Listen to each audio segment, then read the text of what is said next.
Hello viewers, in this video we are going to discuss very important press release by the Central Board of Trustees in the meeting held on 13th of October 2025. Many important steps have been taken towards simplification and rationalization of various systems that were prevailing in the EPFO. The important one is a new rule for PF withdrawal has been brought out. A simplified process of PF withdrawal has been introduced. We all have come across various news reports,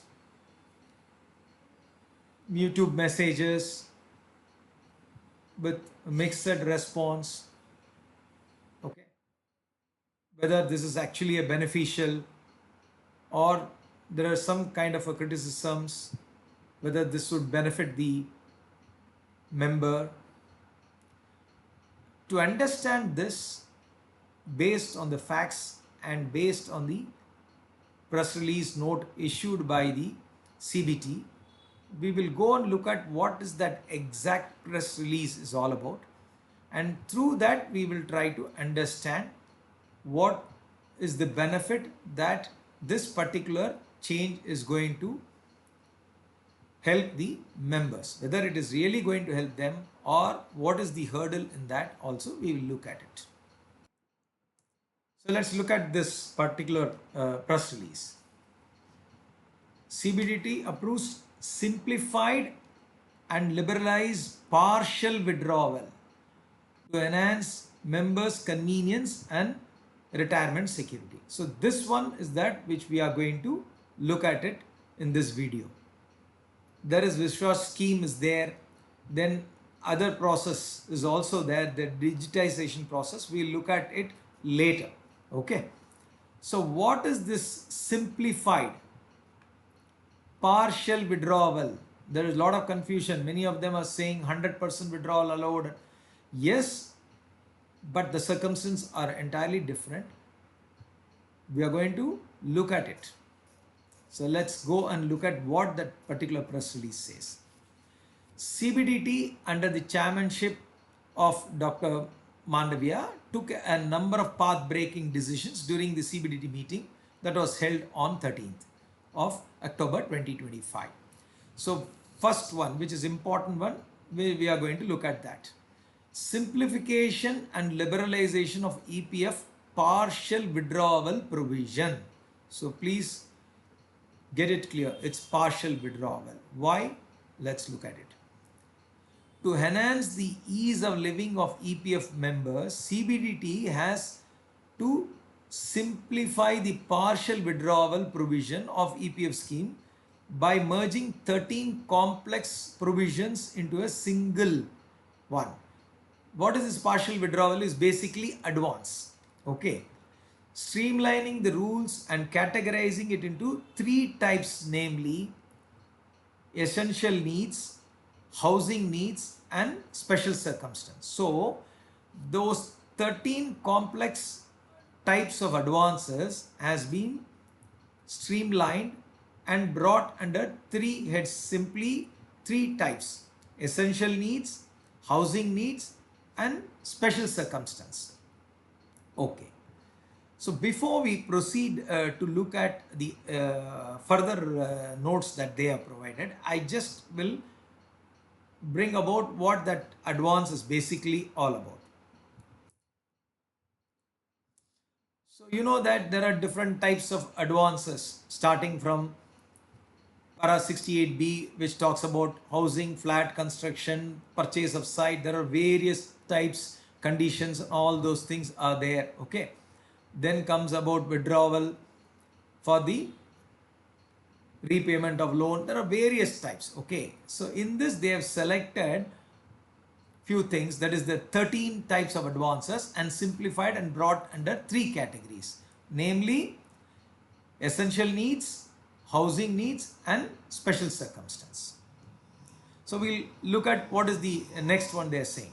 Now members will be able to withdraw up to 100%. This is where people have made, oh, now 100% is allowed, 100% withdrawal is allowed. 100% of the eligible balance. Okay, that is where the catch is. In the provident fund, including employee and employer share. So both shares put together, there will be a calculation called eligible balance, of which that 100% is withdrawable. What is that eligible balance? We look at that in the subsequent press release, what they have said. Withdrawal limits have been liberalized. Now they have liberalized. What? Education withdrawal allowing up to 10 times. Earlier it was only 3 times. Okay. Then marriage up to 5 times. And that partial withdrawal is going to continue. But what is that? We will look at it. Then requirement of minimum service has been uniformly reduced to 12 months for all partial withdrawals. Earlier we had certain conditions for all those partial withdrawals. What are they? See, what is it? It says that how many years of service they should have put. There will be a condition. Okay, we'll look at what is that condition is. Okay, number of installments, membership required 5 years. Here you can see 5 years, here 5 years, here 10 years. Okay, different types. Now that has been streamlined, and they say now uniformly reduced to only 12 months for all partial withdrawals. Okay. Requirement of minimum service. Now next one. Earlier, under special circumstance, the member was required to clarify the reason for partial withdrawal. In earlier, that we have to give reason why, whether it is lockout or natural calamity, all those reasons we have to come. Now there is no reason. Without assigning any reason under any of that category, you can withdraw. Now comes the next important. A provision has been made for earmarking 25% of the contribution in the member's account. That is where this one is. So, subject to 25%, the balance eligible amount, that is 75%, is allowed for withdrawal of 100%. Say if there is a balance of 50,000 rupees, 25% of that will be kept aside.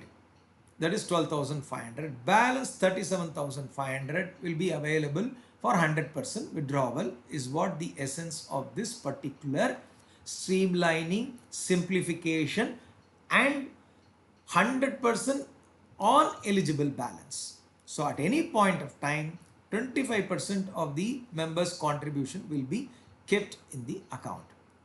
Why? They are saying minimum balance to be maintained by all members at all time. This will enable the members to enjoy the rate of interest, because the rate of interest in EPFO is high. Presently it is 2.5%. Okay. Along with the compounding benefit to accumulate a high value of retirement corpus. So they wanted to encourage the employees to keep some savings and make it available at the time of retirement. This rationalization eases of access while ensuring members maintaining a sufficient retirement corpus. Okay. Next, what does they say? Scheme provides simplification along with greater flexibility and zero need for any documentation. So simplification that has been done, because the categories have been only brought into 3 categories. You don't need to give any reason for special circumstance. Then you are eligible to draw entire 75% of the accumulated balance. Okay. Then the number of times of withdrawal has been increased, 10 times and 5 times as against the earlier one. Then the requirement of threshold of minimum period of service has been uniformly brought to 12 months. Okay. In addition to that, there will not be any intervention through any approvals. It will be an automatic approval. 100% auto settlements of claim for partial withdrawal and ensure ease of living.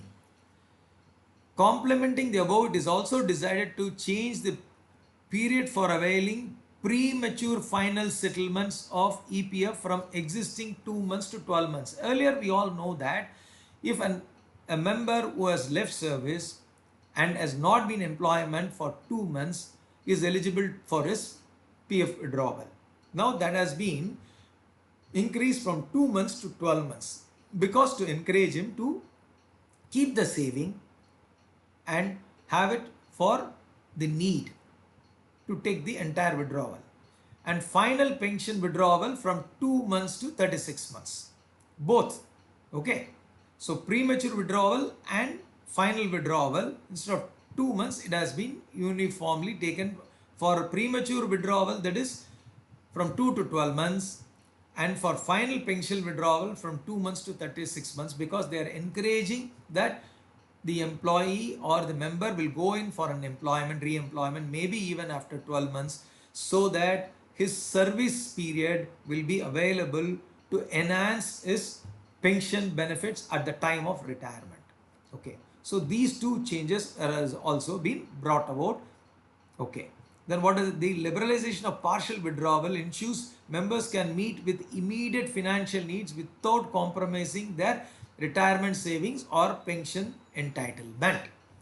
That is why. So this increase of 36 months for pension withdrawal and 12 months for the full settlements is to ensure that there is some continuity available and some protection with respect to the pension is available for the members to avail it later at the time of retirement, to have some corpus. So this is the basic press release issued by the EPFO. So let's not misunderstand that 100% is allowed just like that. No. 25% of the balance will be maintained at any point of time. Okay. And the balance will become the eligible amount that can be withdrawn, that can be fully withdrawn.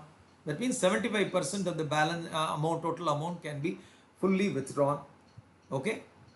Categories have been brought down to only 3: essential needs, housing needs, and special circumstance. Maybe now we will get further rules on this. Okay, we will wait for that. As of now, with this press release, we can able to understand these basics things. Okay.